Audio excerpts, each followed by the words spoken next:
everyone, today I'm attempting my very first get ready with me. It's gonna be a chit chatty get ready with me with a lot of discombobulated thoughts on some topics in the beauty community, and also just some thoughts on how my no-buy went in the month of February.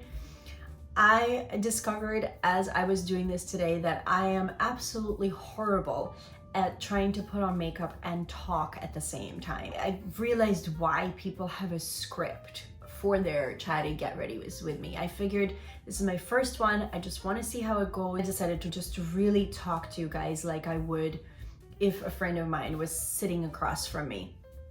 But because it's a one-way conversation, because I don't get that direct feedback from another person, it proved to be really challenging. Before we get into it, for those of you that are here for the first time, welcome. Thank you so much for clicking on this video. And if you do like anything about it, even though this is definitely not one of my best, please consider subscribing. Please consider giving this video a like. I'm fairly new to YouTube. I started in the middle of January and I decided to document an entire year of not buying beauty, makeup, fashion, and a few other categories of products. And if you want to know more about that, I can link that video up in the iCards for you guys. But yeah, basically I just wanted to pop on here before you guys see me struggle with this get ready with me, and just warn you that this might be a little bit of a cringy one. Yeah, so if you are ready to stick around for this train wreck of a get ready with me, then buckle your seatbelts, you're in for quite a ride, and you're gonna see Natalia in her PJs and a bare face right now. Hi everyone, how are you guys doing today? I decided to attempt to get ready with me. I don't know if this is gonna come out or if I'm gonna post it, but I need to get ready to film some other videos, or at least one other video later today. So I figured I would take this opportunity to film a get ready with me, because I'm about to try for the first time some of the products in my Shop My Stash, which was supposed to be for February and March, but realistically it's more for March, just because I had a pretty crazy February. And it's been a pretty crazy March too, but I really want to get some videos out and try some new makeup and my own collection out, so I'm trying to make time for it all. Apologies, my chair is squeaky, and this is one of my dining chairs, and they're all squeaky. They're old antique chairs, and that's just how it is. So yeah, I'm just gonna put on some makeup, and I think some of the things I'd like to discuss today as I get ready are some thoughts on my no-buy for the month of February, some February reflections, and maybe just some things in the beauty community that I've been watching recently. I haven't really planned a script. I have some points written down in front of me just for my February reflections, but as far as things happening in the beauty community, if we get that far, I'll probably just swing it and talk about some things that have been on my mind most recently. So we're gonna jump in. This is probably gonna be a bit disorganized since, as I said, it's my first time. Hopefully I'll be able to edit some things. So we're gonna start off with a primer. The only things I have on my skin are just like a serum and a moisturizer and an eye cream. So I have a few things in my Shop My Stash. I have this Farsali liquid glass. I think I'm gonna save that for another day. I think I'm gonna try this Touch in Soul No Poreblem primer, because I've been hearing a lot of people talk about it, and I really finally wanna just try it myself. I guess I'll start with the one pump, and we're just gonna pat it in because it's a pore filling primer. It smells nice. It smells kind of like slightly soapy, just a little bit, very, very faint, like very gentle. And it doesn't feel like it's pilling, even though the moisturizer I have on is also kind of like slightly pore filling. I have this little sample of this Clinique moisturizer. Can't remember what it's called, and it's in my bathroom, but I was a little worried that two pore filling products would pill one on top of each other. It doesn't seem to be happening. Okay, so we've got the primer. Now, before I jump in, I have these Bite Beauty Agave Lip Masks. I'll grab one of these to try. Do I want a tinted one? I think I'm just gonna go with this original one. Let's see. Okay, so that opened easily. very thick. It still smells nice, so I'm assuming it hasn't gone bad.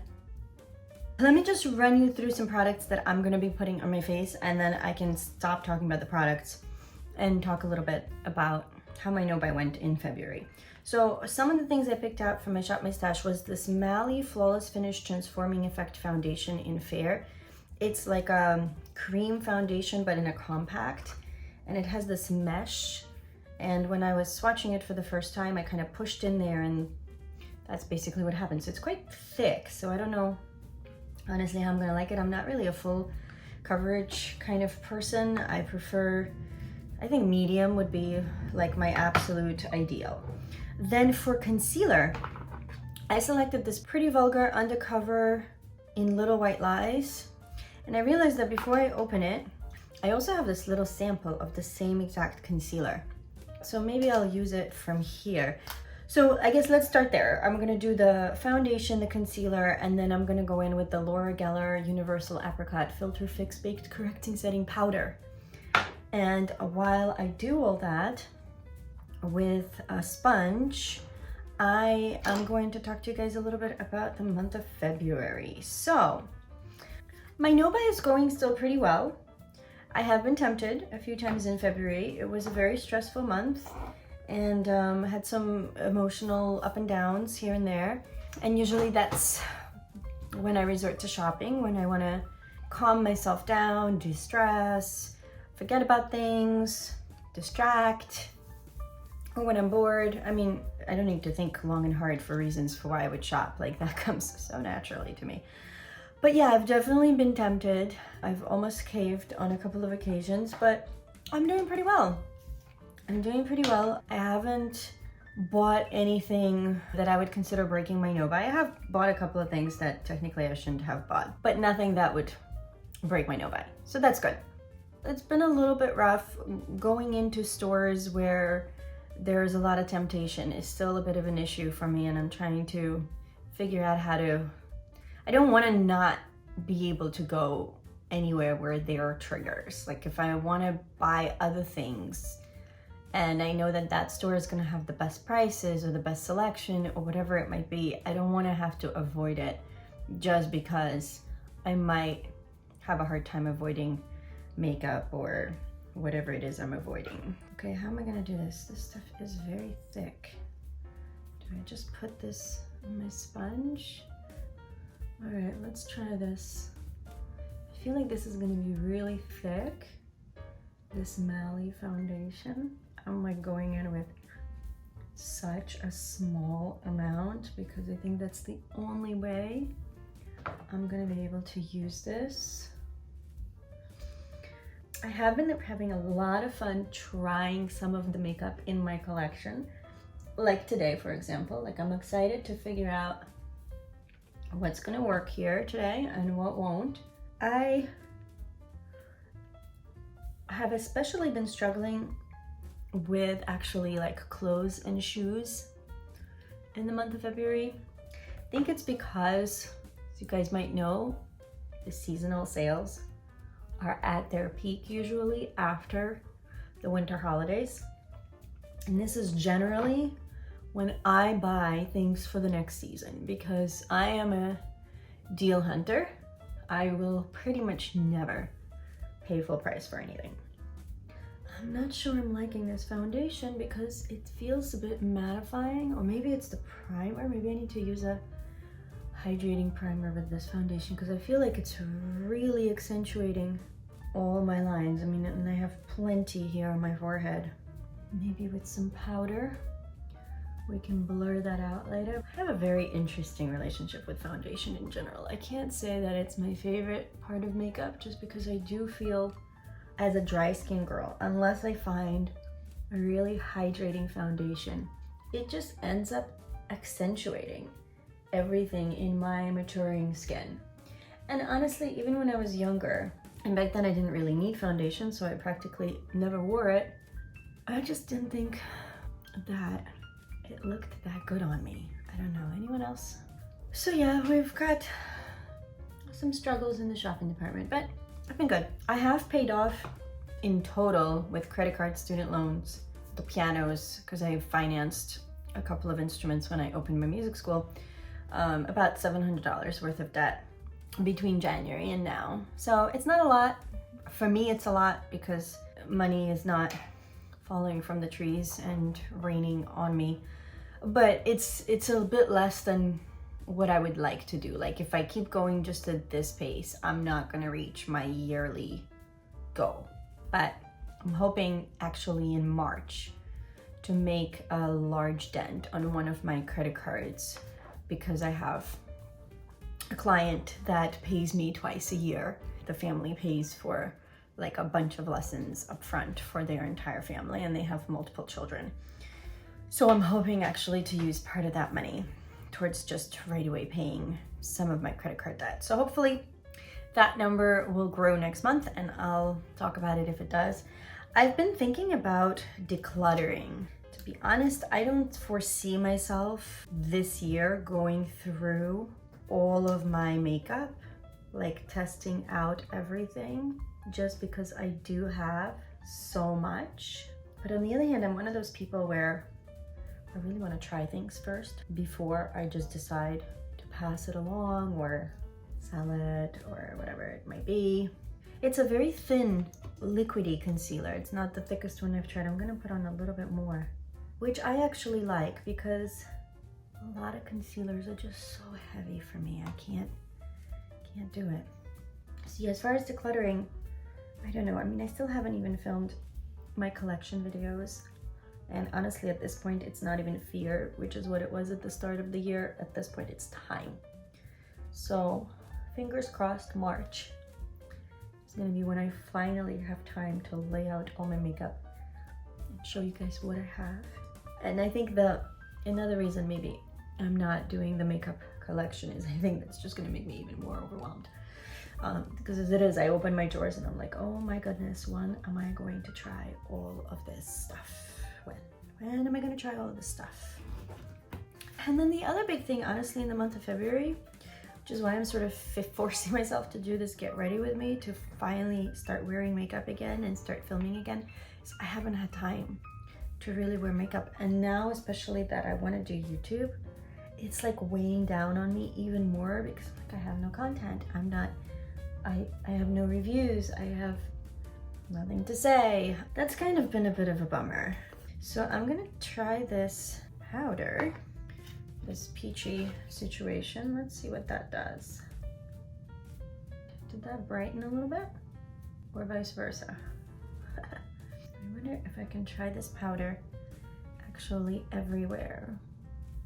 I feel like it really blurs. That's cool. Okay, I'm gonna try that everywhere, because if it really blurs, now granted, I did it with a sponge. So I don't know if it really blurs because I did it with a sponge and I kind of pressed it in. I don't know what it's gonna do with a brush, but I grabbed this Wet n Wild powder brush. Ooh, I like that.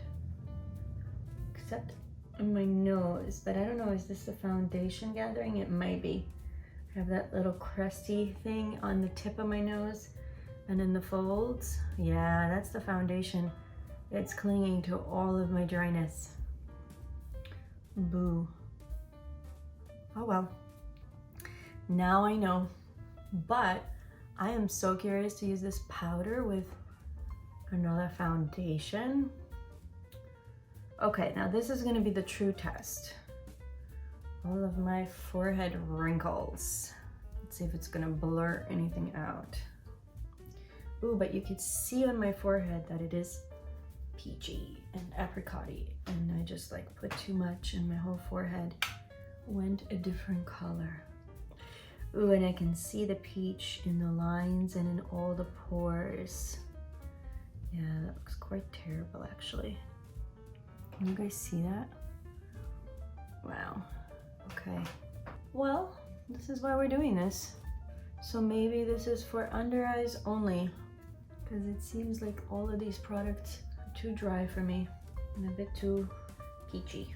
Yeah, so I just can't seem to find the time to wear more makeup, to play with more makeup. So I am considering putting some time aside every week, kind of along the lines of Hannah Louise Poston. What does she call it? makeup playtime. Maybe I should come up with a cute name. I haven't yet. If you guys have a cute name for me, please feel free. So kind of, and maybe I will do this on camera, because maybe that'll be the way for me to really make sure I do it. I'm really not loving the coloring of my face right now, because I feel like it's much darker than my neck because of that apricot powder. Okay, so I didn't have a bronzer. I think I'm gonna just go with my pan bronzer, which is from my Hourglass palette. So yeah, I don't have anything major to report as far as my no-buy, nothing. I mean, just some work and personal stuff that's just been a bit overwhelming, but it's nothing that I really need to be putting out on the internet. But then as far as what's been happening in the YouTube community, so for blush, okay, sorry, I know guys, I'm all over the place. I told you this was gonna be a mess because I don't know what I'm doing. We're gonna do this Wander Beauty Trip for Two blush and bronzer duo, although I don't see how this is a bronzer. Oh, sorry, I'm blinding you guys. I don't see how this is a bronzer. On me, it's like, has no color, so I can't really use that except for maybe as a powder. But yeah, I'm curious to try this Bellini blush. So I just tapped that in. I'm gonna tap it off on my hand. And, oh, that's pretty. I like that. There's been some interesting YouTube videos that have piqued my attention, or I should say, that have caught my attention. There was a video by Sarah Jo Beauty, I think. She's an actress, and she did like this character study, I think by now, of both Jaclyn Hill and Jeffree Star. The Jaclyn Hill one is the one that Whitney Hendrick talked about. Both ladies, especially Whitney, I've been watching. Sarah Jo I really found mainly through this video. I think I have watched a couple of her other videos a few years back, but then never really continued watching her at that time. And then when Whitney talked about this video, I checked it out, and it was really fascinating how she broke down Jaclyn Hill's latest video before her palette with Morphe. Basically, it was like a lesson in manipulation, which honestly, and Jaclyn Hill was one of the first people I ever watched here on YouTube, and I really enjoyed her tutorials and learned a lot from her. And I did support her in the beginning with like the Champagne Pop highlighter, and then I bought that really gorgeous face palette.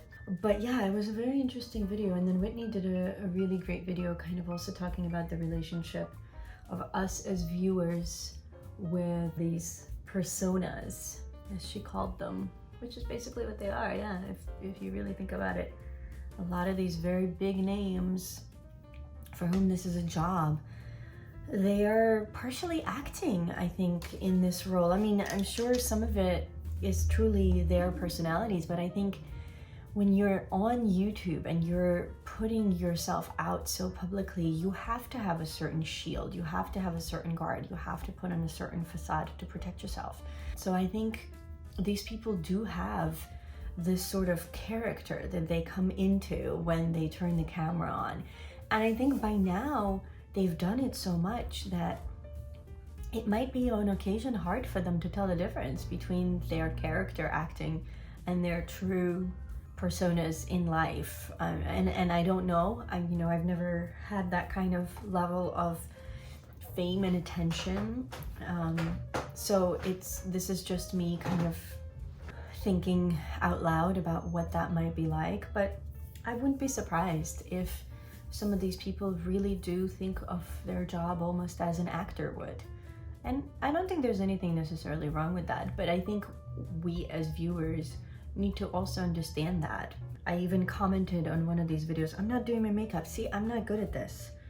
I'm gonna try flexitarian for the first time. Oh boy, this is gonna be interesting. How do people do this? Do they do this with a sponge? I should know. I've seen people put on flexitarian on YouTube so many times. I have this duo fiber. Maybe I'm gonna do that. I'm gonna use a duo fiber brush and see how that goes. Ooh, that is really, really, really blinding. And I'm not sure it really goes with the color of this blush. It's like a little too icy, I feel like. But all right, we've started it. Maybe I should have just used a beauty blender. I was starting to say that. I even commented, I think it was on Sarah Joe's video, that what I've always found disturbing, I guess is a very strong word, but the part of social media and just of our media and of our culture in general that I've always struggled with a bit is that it really preys on the younger people. Like, there's videos out there that are always like, well, if you don't want to buy it, don't buy it. If you think this way, then act accordingly. And that's great, and I am all for that. The problem is you have to already be a formed, free-thinking individual. You have to reach a certain age and a certain level of experience and maturity to be able to make those conscious right or wrong, black or white decisions. So many people that are watching YouTube are teenagers, are kids. And that's where I sometimes really struggle with some of the messages that especially, you know, the bigger influencers put out of buy, buy, buy, get, brands, logos, high end. These are impressionable minds, and they're going to carry this with them for possibly quite a long time. This whole like reward yourself mentality and you deserve it and yeah, I agree, and even I fall into that way more than I should, and I'm an adult. That's where I struggle. Where are the role models? I understand that they're role models in the sense of look what you can achieve by doing what you love and by going against the grain and not necessarily having a cookie cutter profession. Like, in that sense, I think it's fantastic. But I think in so many other ways, it can really be detrimental. So I've picked out this It Cosmetics brow pencil for my Shop My Stash. I've never done brows with a pencil in my life. Should I try this? I don't think I should talk though, because that's probably gonna be disastrous. And my brows are so long, that's the problem. Honestly, I don't think I'm gonna do much. I might like color in a little bit here and maybe here at the end, because I truly have no clue how to do this. What do people do? They draw a line, or what do? Right? Don't they like draw a line down here to kind of figure out which way their brow is going? Is that true? Or am I making stuff up? Like, for me, that's already enough. I don't like big bold brows. I feel like I already have lots of brow. So can I just like leave it at that? What do you think, guys? For the first attempt, can I just like go along my natural line? It's not very even. I don't know. It's too long. What do we think for the first time? I think I should leave it here because I'm worried that I'm gonna really mess it up. All right, let's get to the eyes. I have this sample of Urban Decay Eden Eyeshadow Primer Potion. Now I'm gonna take just a tiny little bit. Oh boy, maybe that tiny little bit was a bit much. Wow, okay. Let's dilute it a bit, shall we? So for eyeshadow, I'm going to try the Saharan too. I was going to look up some tutorials for some ideas, and then I decided I'm just gonna wing it. Now this doesn't have a setting shade, so I'm gonna go into my Lorac Pro Matte, which is in my pan project for this year, so hence I'm not showing it to you guys because my first update will be in about a month. I'm doing it quarterly. Let's see, what do I want to do? Let's think about this. What do I want to do? Do I want red eye? Do I want a very light peachy eye? Do I want a pop of blue anywhere? I think I want a warm eye, like a light peachy, or maybe light is not gonna happen with this palette, but I think we're gonna go with peachy. So I think I'm going to, right now I'm gonna take this Taza shade, and I'm going to try to put that in my crease and then maybe deepen the outer corner with Fez. And then I think I'm going to use Marrakesh and Aziza all over my lid in some way, either Aziza just in the corner, in the inner corner, and Marrakesh all over, or maybe split that half and half or something, or maybe do Marrakesh. Oh, I wonder if I should do a spotlight eye. Maybe I'll do that. I'm going to put Marrakesh all over and then Aziza just in the center of the lid. Anyway, I'll decide as it goes. So what was I talking about? This whole YouTube relationship with the viewers. Yeah, I would highly recommend you guys watch both Whitney and Sarah Joe's videos. I'll link them down below. I mean, I know I am a teeny tiny starter channel, so there's not going to be too many people that are going to see this. But I think those of you who will hopefully would enjoy this perspective that makes perfect sense to me. But I think a lot of people, when they watch YouTube, they don't think of it in the same way as they would when they go see a movie, or when they see a TV show, or when they read about the Hollywood stars in the tabloids. But essentially, that's what drama channels are. They're like the YouTube version of National Enquirer, you know? And of course, I'm not saying that drama channels make up stuff, because I think National Enquirer definitely does. But you know, I wouldn't be surprised if some of them do, just to get views. And again, it's part of our culture. Like, I'm not necessarily saying it's good or bad or right or wrong.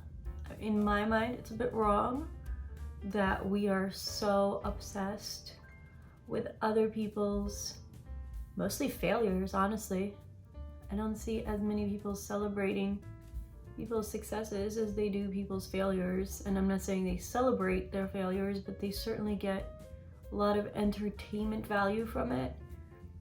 And a lot of, I think, gratification of some sort. Like, I think there's that whole, oh, well, even those people that I've put on the pedestal can fall. So that means all this stuff that I'm going through in my life, or all these occasional bad decisions that I've made, are valid and like they justify it to themselves. I think we all do it to some extent, but I think what needs to be done instead is just to say we're all human. We all make mistakes. We just need to learn from them. And next time, hold ourselves in higher regard and to our own higher expectation levels. Like, this shouldn't be a contest of who messed up the most, you know, who is the next person to create drama. In Hollywood, for example, people definitely make up stories just to garner more attention, like maybe before a big blockbuster release or whatever it might be. I have no idea if similar things happen in the YouTube community. I don't know if some of this drama is actually just planned before big releases so more people buy things, because let's face it, you know, the saying there's no such thing as bad publicity exists for a reason, because bad publicity is still publicity. I'm gonna take a break here because I need to go make lunch, and I'll see you guys in a bit. I'm back. It has been a couple of hours since I left. I didn't see that coming, but between having to make lunch and then needing to do laundry because I realized that I won't have time later after filming, just a bunch of other stuff and work phone calls that came up, I've been like this for a few hours, so I have no idea what I look like. I don't know where we stand. Oh boy, I'm already creasing all over the place.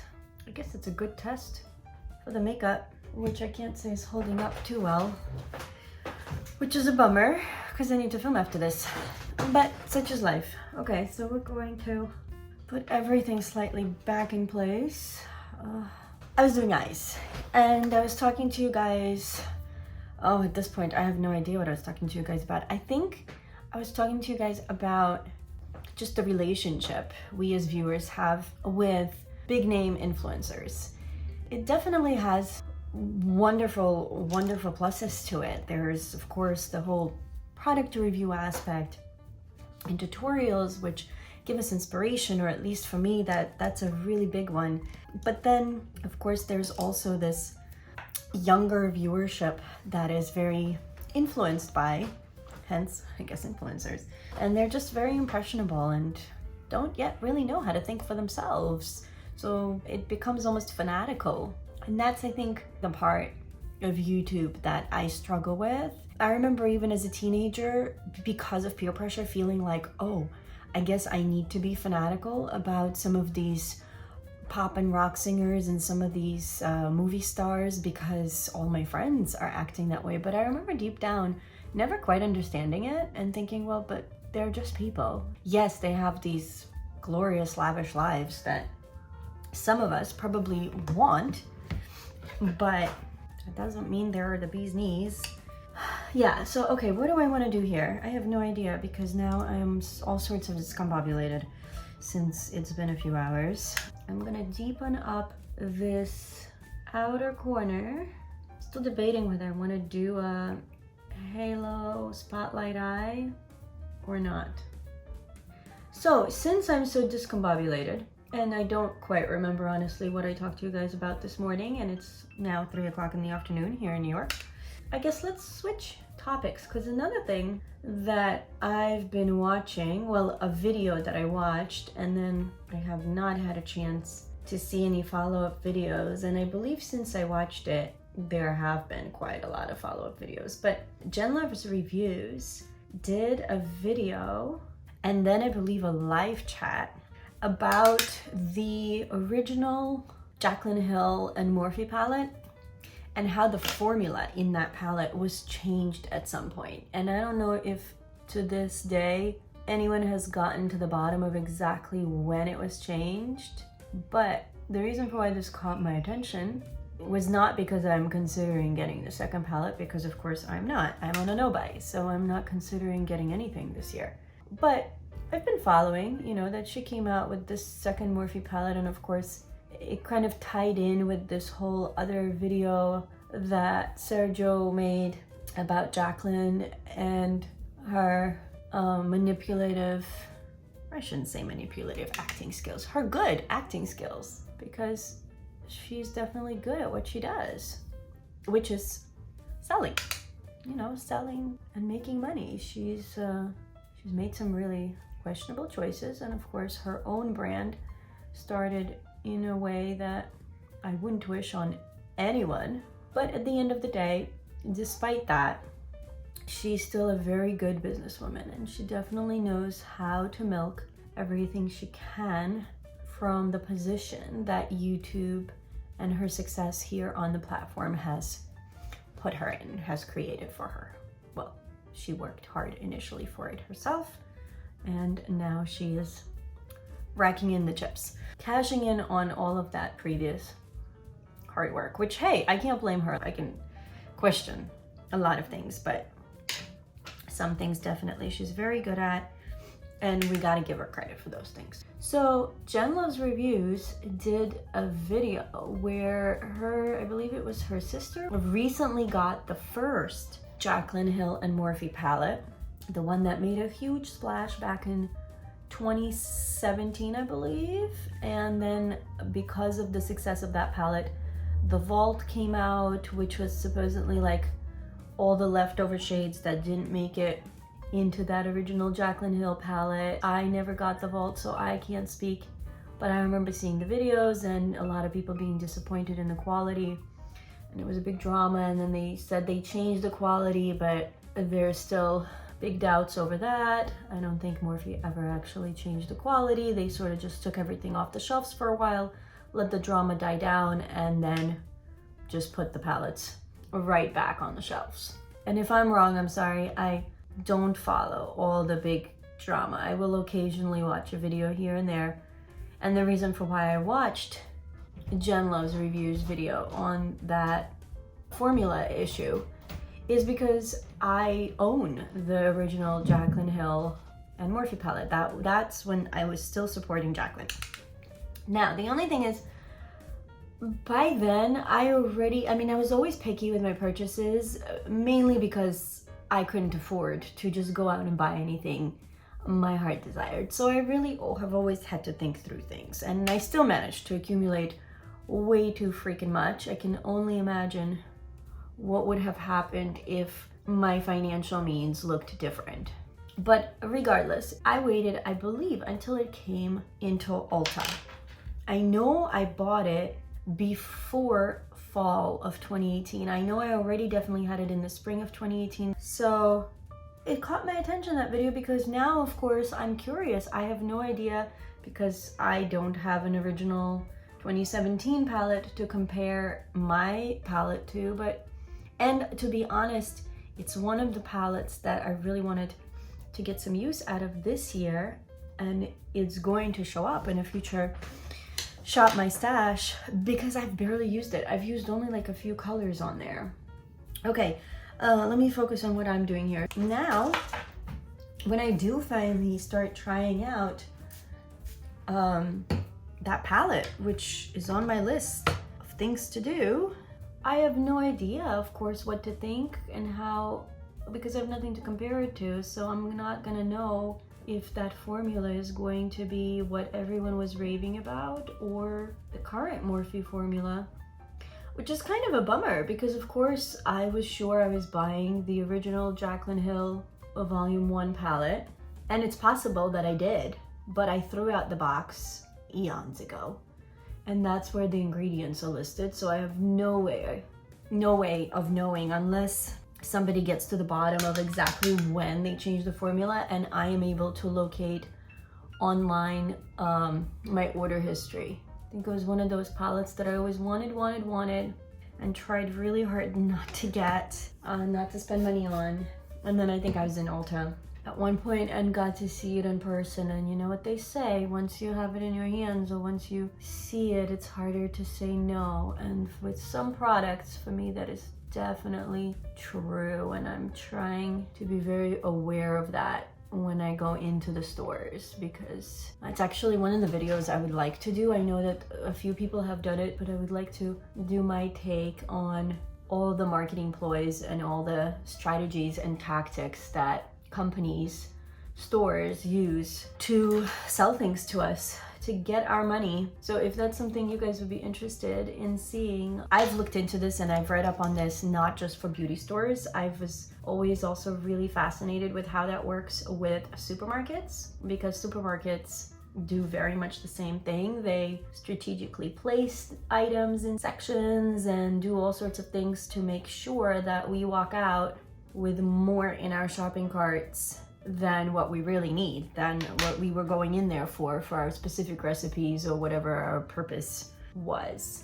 So now I'm gonna go over that Marrakesh with a little bit of Aziza right in the center, just like for a little spotlight. Ooh, that's pretty. I think that's the duochrome in this palette.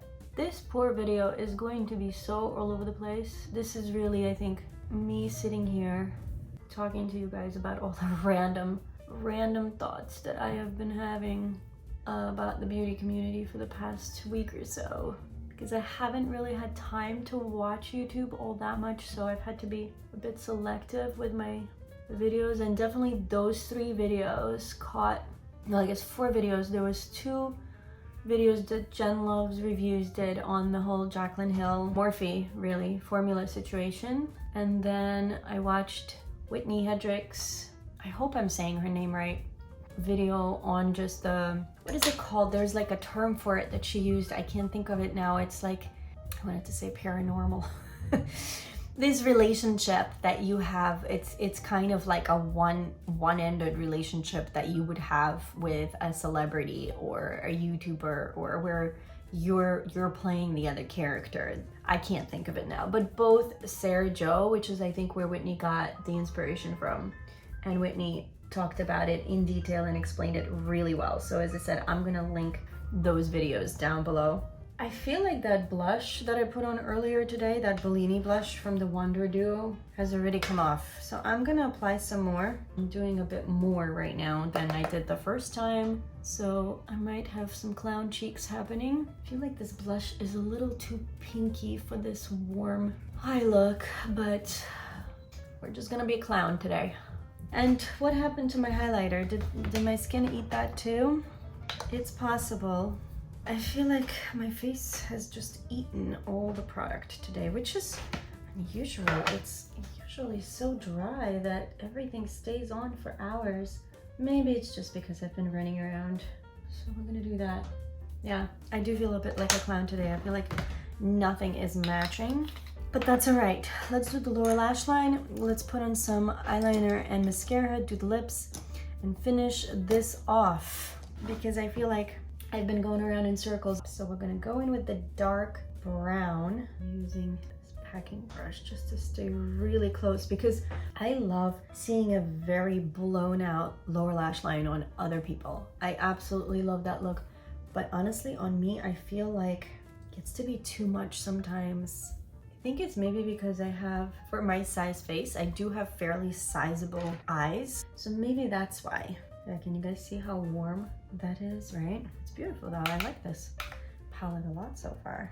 I'm going to take that Aziza shade that I used just in the center of my eyelid, and I'm going to put that in my inner corner. I think I'm gonna leave my eyes here. I'm gonna go dig out some sort of an eyeliner from my drawer, and I'm going to use this Hourglass Caution mascara, and I'm gonna do that off camera. And then I'll come back to do the lips and just wrap this video up. So I'll see you guys in a bit. I wanna try this RMS Beauty lip color, and I don't know if it's the Temptation line or the color is called Temptation. It's a nude color, but with a little bit of rose. But I think to warm it up a bit, I'm gonna use this Milani Color Statement lip liner in Spice because that's a brown. As you can probably see, it's quite a warm brown. Oh yeah, this is very rosy. Kind of imagined it would be more nude, so this lip liner definitely did not go with this color. It did warm it up, which is kind of good considering what I have happening on my eyes today. For lip gloss, the only one I selected is the Bite Beauty Opal from all my lip glosses. I have a feeling there's a lot of other lip glosses I haven't tried, or other makeup in general. It's kind of cool. In fact, I'm thinking of doing a video. Before I film my actual collection, I'm actually thinking of doing a video first of all the products in my stash that I've never used. So you guys got to see some of them in this February, March Shop My Stash and today, but I have a feeling there's a ton more. And in fact, I have a feeling I'm going to discover things as I go through. But I think this is gonna do it for today's makeup. So let's quickly run through what I tried today. So the primer, it did look like it, you know, smoothed things out, but it's hard for me to know until I try it with some other foundations that I actually know how they fare on my skin. As far as the actual foundation, so far, I am not sure I'm a fan. I feel like it clings to all of my lines and pores and the dryness around my nose. I feel like it's gotten a little bit better as the day has gone on in some places, but then in other places, I feel like it's just gotten worse. Like you can kind of see all my forehead creases. I mean, so far I'm not loving it. This Mally, whatever this is called, Flawless Finish Transforming Effect Foundation. I don't see anything flawless or transforming so far, so we shall see. For concealer, I tried the Pretty Vulgar concealer in Little White Lies. It's their undercover concealer, and it's doing okay. Honestly, I think what I'm not liking, even though at first it looked very promising, is quite possibly the powder, because I feel like the powder really settled into all of my lines. Like even now, if I uncrinkle my forehead, I can see like little stripes of that peachy Laura Geller Universal Apricot powder. So again, I'll have to try it with other combinations of products, but so far I'm not so sure. Will keep testing this Eden Urban Decay eyeshadow primer, and I'll see how my eyeshadow holds up today. As you guys heard me mention, since I walked away for a few hours, I felt like it disappeared on me at some point, and I've just reapplied it, so we'll see.